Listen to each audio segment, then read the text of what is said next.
Hello guys, how you doing? Today is the second session of chapter 3 of Fluid Mechanics 1. We are having the title as F equal to ma along a streamline. So follow me with the whole video.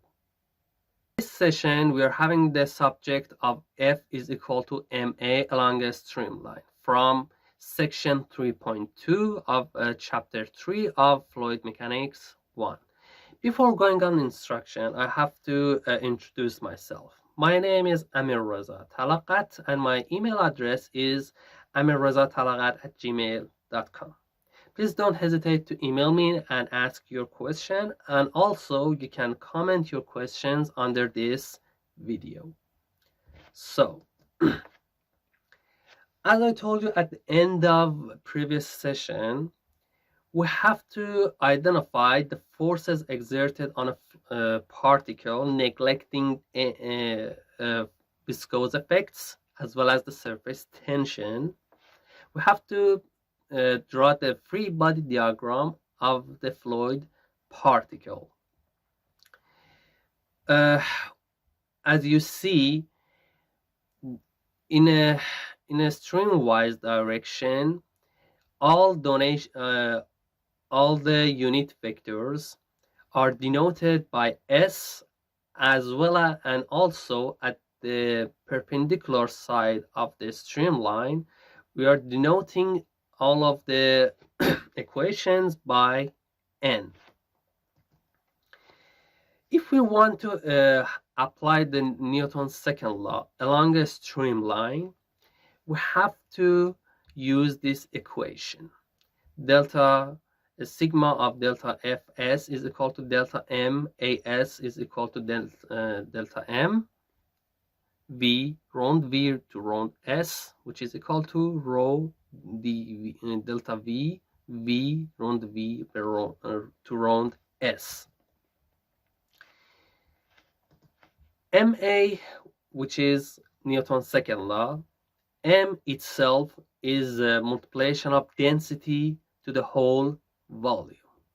A, as we described in the previous session, is equal to V, which is ds to dt, multiplied by round V to round S, according to the fact that we have to identify, because the acceleration concept is the rate of change of position. The volume is described at delta in delta n, delta s, delta y. It's completely obvious. But delta ws, which is here, let me just going to the near, yeah. Delta ws is described as minus delta w to sine theta, because when we are having the delta s in here divided by dividing it to delta w, we're going to have sine delta. So let me just bring it up. Yeah, here we are having the delta ws equal to minus delta w sine theta, which is equal to minus gamma delta v sine theta. Gamma is rho g. There's a fact here. When we are having the theta as 0, we are having no component of particle weight along the streamline to contribute its acceleration. As you already know from chapter 2, I hope you have watched the previous videos, the pressure is not constant through throughout a stationary fluid, which means we are not having delta P equal to 0, due to what? The weight of the fluid, because it's not equal to 0. As we are having the weight, when the pressure is exerted on that, we're having a motion and the acceleration of the particle. Uh, there's the same concept for the flowing fluid. When we are having the pressure, uh, uh, when we are having the motion in a flowing fluid, the pressure is not also constant. For steady flows, we are having the pressure as function of streamline as well as the normal line, which means it is going to be described into axes, one along the streamline, one along the normal line. The center of pressure in here is P plus is P. When we are going forward, we are having delta P. When we are going backward, we are having minus delta P. Using the Taylor series expansion, we can have P plus delta P S and P minus delta PS, as delta PS is somehow equal to rho P to rho S, and delta S divided by 2, because we are having it at the middle of the particle. The center of the pressure is regarded at the center location of the particle. So implying it in this equation, we're having the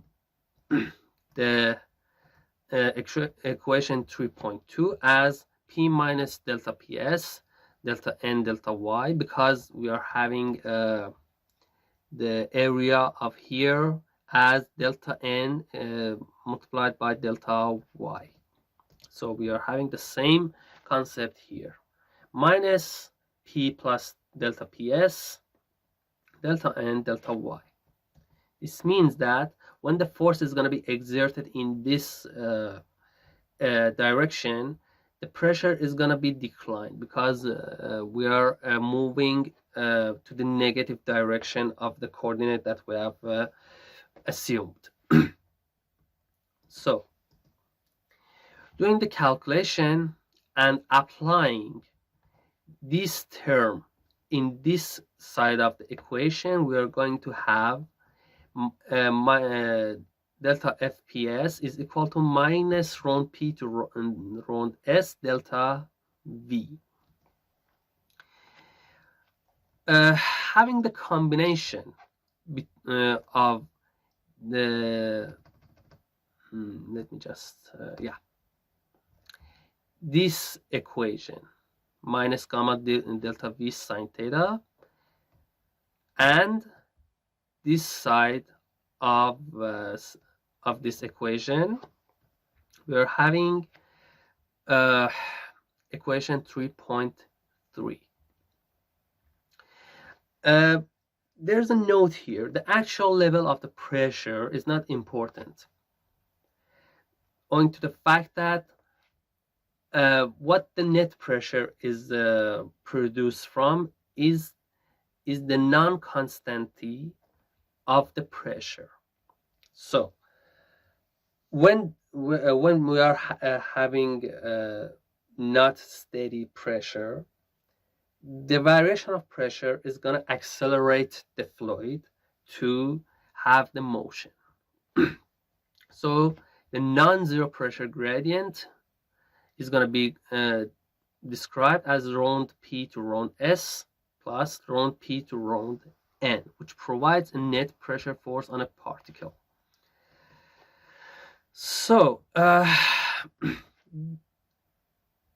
when we want to apply it in a form of Newton's second law along the streamwise, we have to equal this side of the equation 3.3 equal to MA, which is going to be described as rho delta V delta V over rho over delta S. Omitting the delta V from both of these both sides of this equation, we're having the equation 3.4.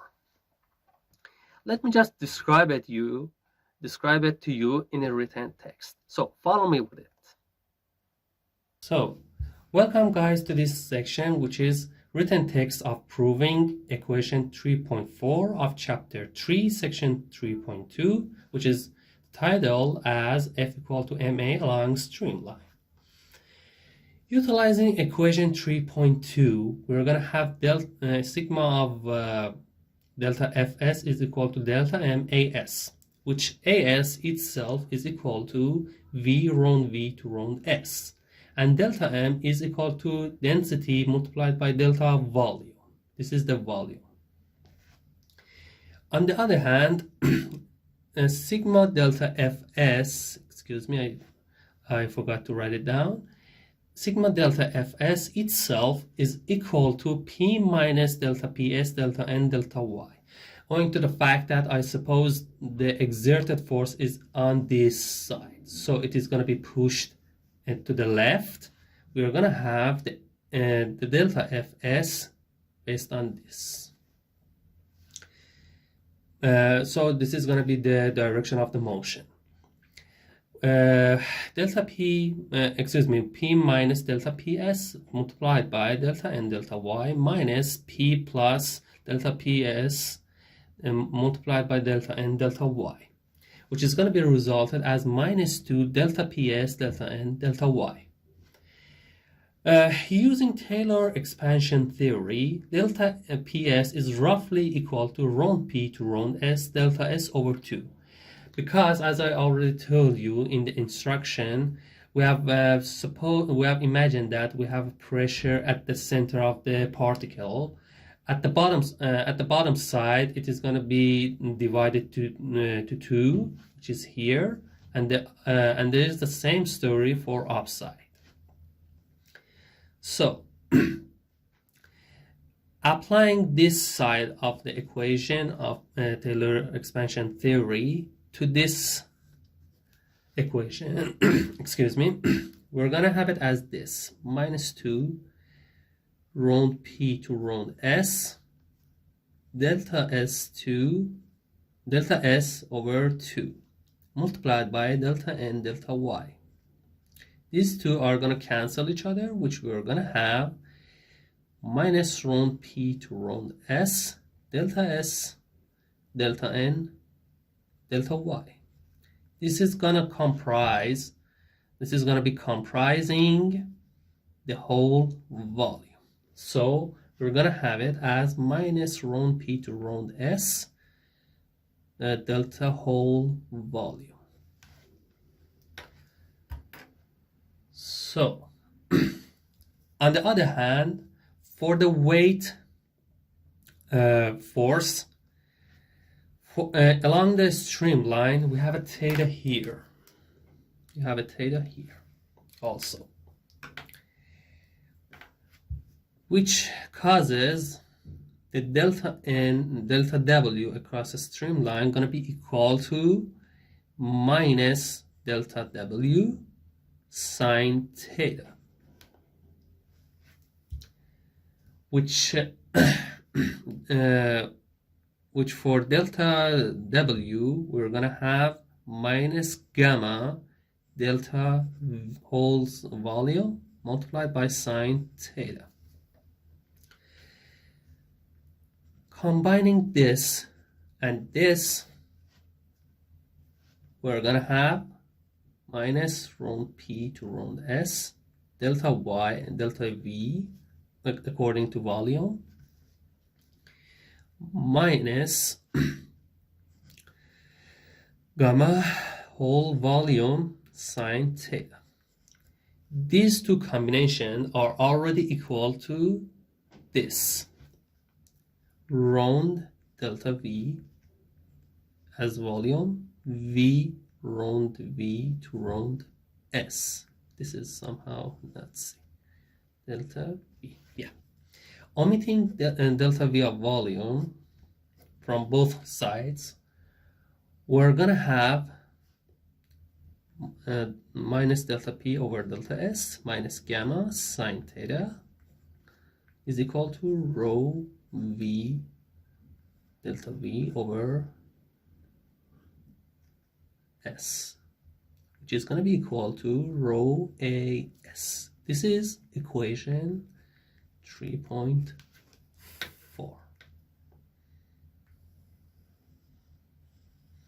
We have just omitted the delta V here. Welcome back, guys. As I told you in the written text, I'm gonna describe the physical interpretation of equation 3.4. It means that the change in fluid particle speed is accomplished by an appropriate combination of pressure gradient as well as the particle weight. So please pay attention to these two terms. This is the term of weight, and this is the term of pressure gradient. So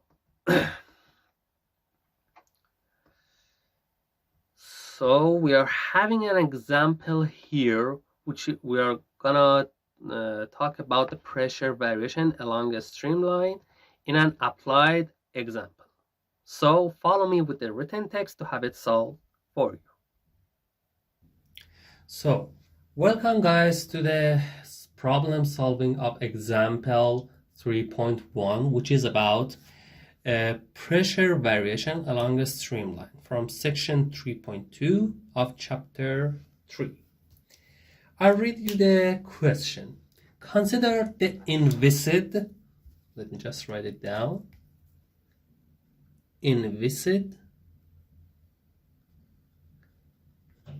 incompressible,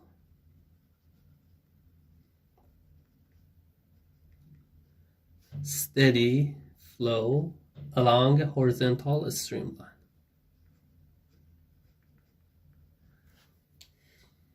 Along horizontal streamline.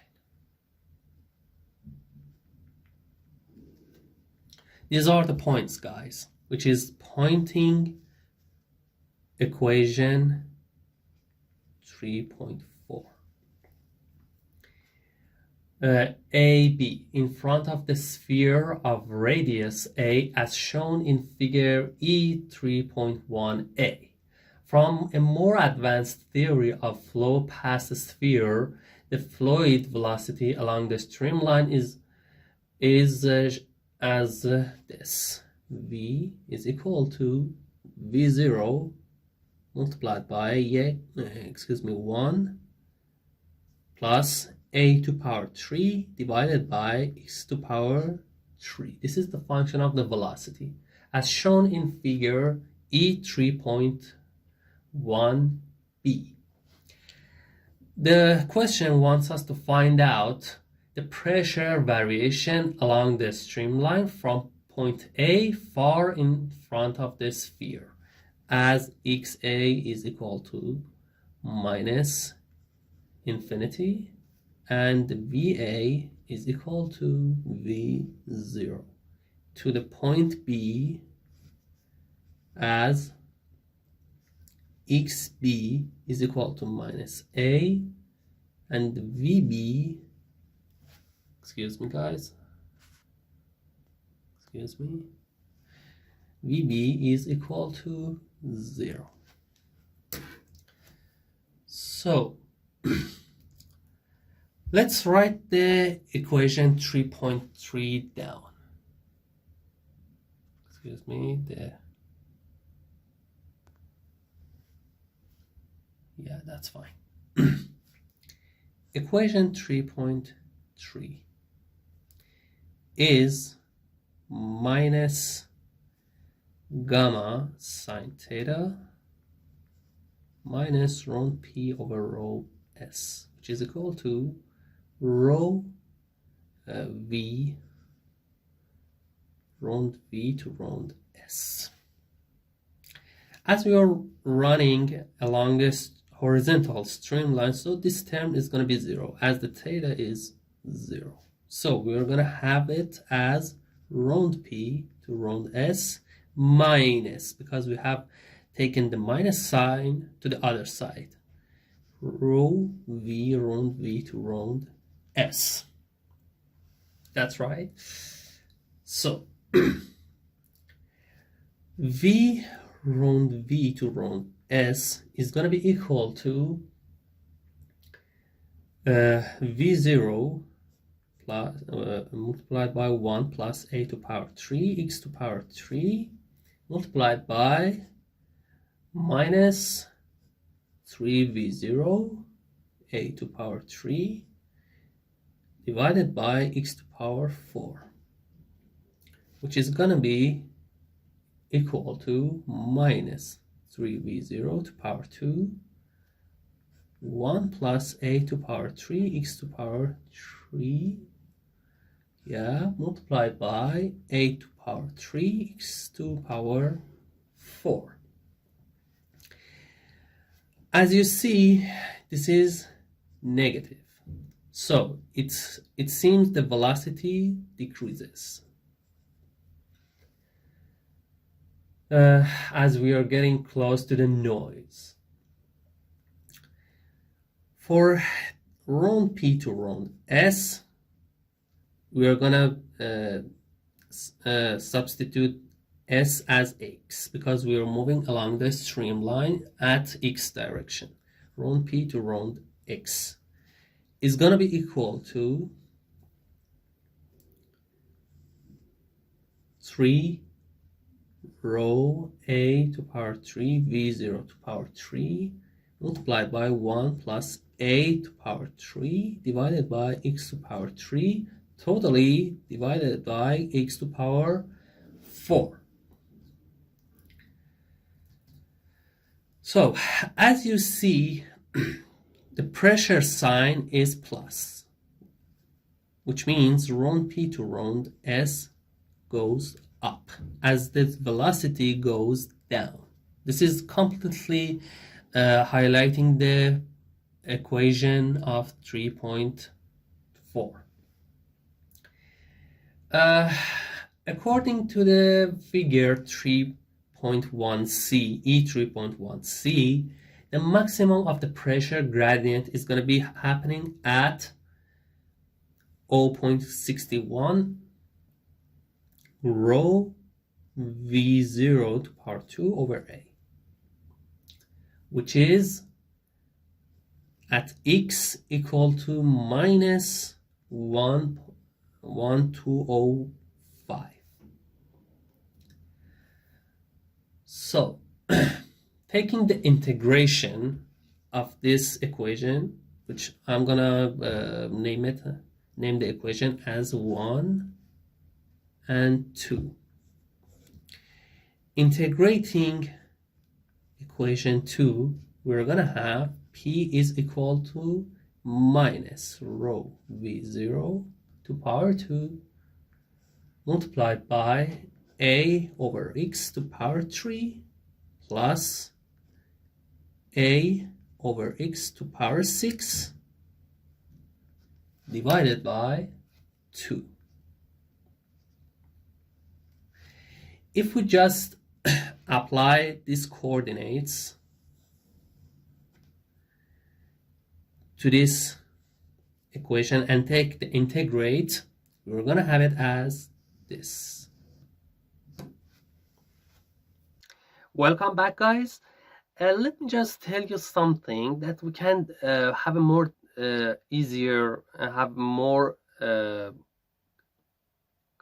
description about the about equation 3.4 here. As you see in this picture, let me just have it bigger for you. The sine of theta is regarded as dz over dn. Let me just bring it to you. Excuse me, dz over ds. Excuse me. Yeah, I was thinking of having a mistake. Yeah, dz over ds in here. In this direction to this direction. So we can replace dz over ds in here and have it as this equation. Because as long as we are in a one-dimensional frame, we can have the the rho p over rho rho p over rho s as dp over ds. So we can rewrite the equation 3.4 as minus gamma multiplied by dz over ds minus dp over ds is equal to rho v dv over ds. On the other hand, we can also describe v round v to round s as v dv over ds, which is equal to 1.5 dv to power 2. Replacing all of them and doing the integration, we are having the simplified equation, which is equation 3.5 along a streamline. dp plus half rho dv to power 2 plus gamma dz is equal to 0. For a constant acceleration, having the integration of equation 3.5, we're having it as equation 3.6, which is integration of dp over rho plus half of v to power 2 plus gz is equal to c. We have already divided equation 3.5 to rho either in equation 3.6. Guys, in real world and in real action, we can't just possibly integrate the pressure easily because the density might not be constant. In order to identify the pressure status, in order to identify the densities status, we have to go through the variation of pressure as well as the temperature. If we are having an ideal gas, we are going to use the ideal gas law, which is rho is equal to P over RT. But as long as we are having the specific weight in a constant way, which means we are having an incompressible flow, we can integrate the equation. We can have the integration of the equation 3.6 for pressure. The base of this assumption is going to be talked about in section 3.8.1 and more full in chapter 11. Guys, let me just tell you something. As long as I know, the section 3.8 is not really effective section of chapter 3, so I just omitted it out. But you can ask me if you have any questions about it.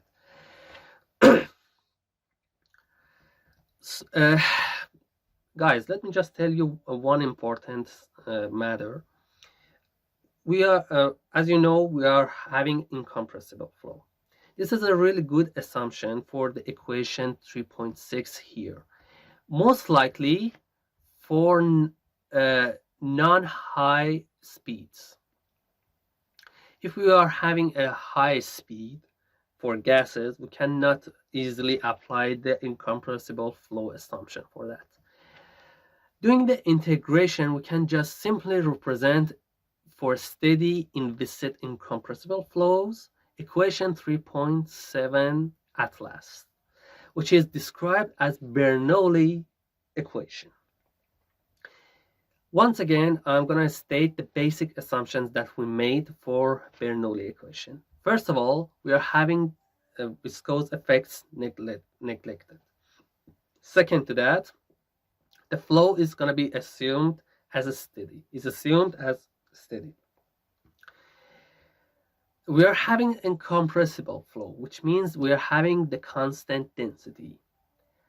At last, the equation is applicable along the streamline. So we are not having it at the normal line. We are not having the effect of a specific weight really hard. So we can have have it on the streamline. So Bernoulli equation is valid for both planar and non-planar descriptions, owing to the fact that we are, as you already know, we are doing whole the calculation in a three-dimensional space, and also we are getting the sufficient information out of Bernoulli equation, although it's a basic concept and basic equation, but complex theories are coming out of basic ones. So in order to grasp it fully, I'm gonna solve you example 3.2, which is about the Bernoulli equation in your written text. So follow me with it. Welcome guys to the problem solving of example 3.2 of which is about the Bernoulli equation from section 3.2 of chapter 3. The question is, consider the flow of air around the bicyclist moving through steel air with velocity of v0. Steel air having v0. As shown in figure E3.2. The question wants us to find out the difference in the pressure between points 1 and 2. So we shall be having the Bernoulli equation, which is, here I'm gonna change the colors for making the fun out of it. Bernoulli equation is this: P plus 1 over 2 rho v to power 2 plus gamma z is constant along streamline.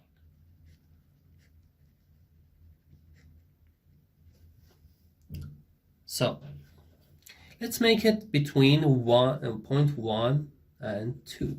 We're going to have it as this: P1 plus 1 over 2 rho v to power 2 plus gamma z1 is equal to P2 plus 1 over 2 rho v2 to power 2 plus gamma z2.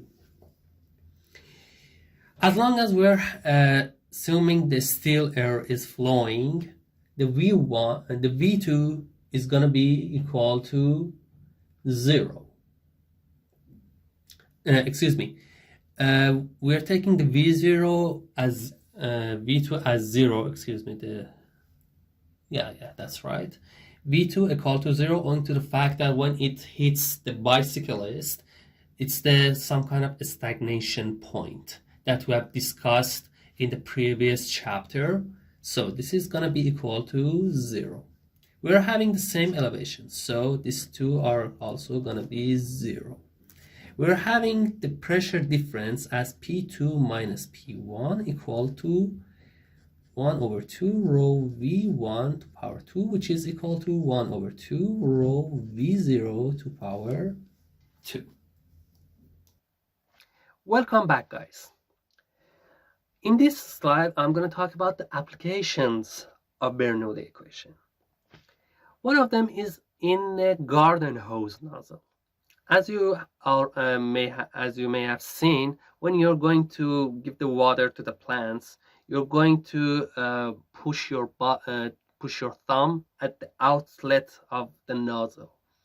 As you see, the flow is going to be getting out in high velocity. It is owing to the basic concept of Bernoulli equation, because in the nozzle, in the let me just because in the hose you're having a high pressure, which means a low velocity. I'm going to give you more details about it, but in here you just have to know, in order to apply the equation 3.7, as the pressure goes up, velocity goes down to make it constant. As we are having the same elevation, as the pressure goes up, velocity discounts. At the exit is the vice versa trend. When the velocity is getting out in a high pace, the pressure decreases. Another application of that, which is really applicable for aerospace engineers. When as the aircraft lifts off, the action happens based on the Bernoulli equation. As well as you see, the flaps are as you see, the air rolls at the back side of the aircraft comes down. This coming down allows the streamline at the top surface have the acceleration in high pace, which means the speed goes up, so the pressure goes down. There's a vice versa trend at the bottom side. The pressure goes up, the velocity goes down, which causes the lift action happening.